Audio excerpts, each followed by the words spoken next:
Keçən epizodumuzda sosial medianın demokratik proseslərə müsbət təsiri haqqında danışdıq. Bu dəfəki epizodumuzda isə sosial medianın demokratiyaya mənfi təsirləri haqqında danışacağıq.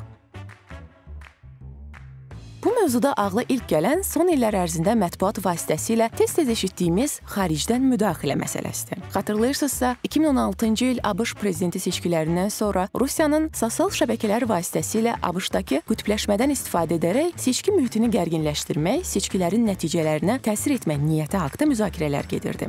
Əslində, belə bir şeyin baş verməsi mürəkkəb biliklər və kəşfiyyat işi tələb etmir. Sosial şəbəkələrin quruluşu bir ölkədəki qüvvənin rahatlıqla həmin ölkənin və ya xarici ölkənin ictimai-siyasi proseslərinə müdaxiləsini mümkün edir.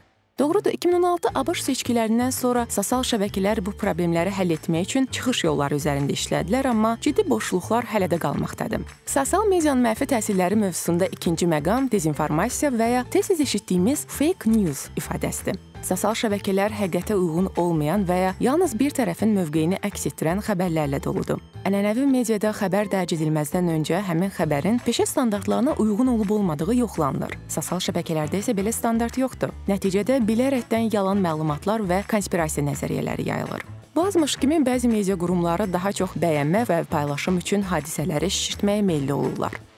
Növbəti məqam fəal və müəllif Eli Pariser'in təqdim etdiyi filtr köpüyüdür. Bu ifadə sosial şəbəkələrin alqoritmlərinin bizim xəbər istehlakımıza təsirini təsvir edir. Biz hər dəfə məlumat axtarışı verəndə, hər hansısa bir postu bəyənəndə və hətta onlayn alış-veriş edəndə alqoritm bizim maraqlarımızı müəyyən edir. Nəticədə alqoritm hər kəsin qarşısına maraqlarına uyğun xəbərlər çıxarır. Digər xəbərləri isə gizlədir. Bu da bizi hadisələr haqqında fərqli baxışların nə olduğundan xəbərsiz edir. Digər mənfi təsir qütbləşmənin daha da genişlənməsidir.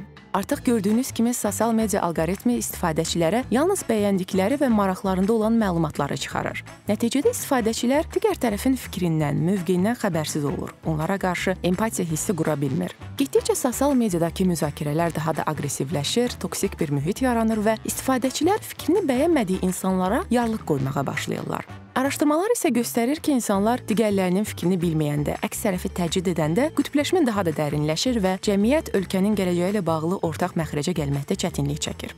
Sosial medianın cəmiyyətdəki proseslərə, xüsusən də demokratiyaya mənfi təsiri haqqında araşdırmalar, müzakirələr davam edir. Hal-hazırda müasir dövrün ən vacib çağırışlarından biri bu problemin necə həll edilə biləcəyidir. Təəssüf ki, indiyədək verilən təkliflərin heç biri sadaladığımız mənfi təsirlərin aradan qaldırılmasına kifayət etməyib. Amma demokratiyanın gələcəyinə biganə olmayanlar tezliklə effektiv həllin tapılacağına ümidlidirlər. Epizodun sualı: siz sosial mediada demokratiyaya mənfi təsir edən hansı problemi aşkar etmisiniz və bunun həlli üçün nə təklif edə bilərsiniz? Əkinçinin yeni videoları haqqında məlumatlı olmaq üçün kanalımıza abunə olmağı və xəbərdarlıq funksiyasını aktivləşdirməyi unutmayın.